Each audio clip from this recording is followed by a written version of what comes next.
कभी कभी होता है कि हम इस कायनात के राज को दरियाफ्त करें, क्या मामला, खामोश, इतना बड़े वसी दुनिया, अरीज दुनिया, इसमें हम कैसे पहचान करें?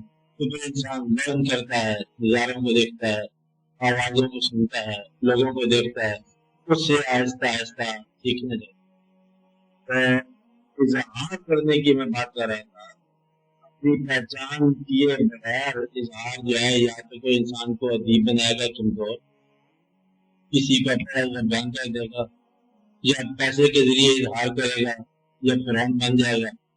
इज़हार तो सही लगता है ना? अब औरतें सिर्फ भागेंगी तो लाख भी मारेगा, क्योंकि बादशाही भी एक उसका इजहार है। और फिर इंसान जो है वो पहचान के बगैर जब इजहार करता है तो कहीं न कहीं वो नफ्स पैदा हो जाता है और फिर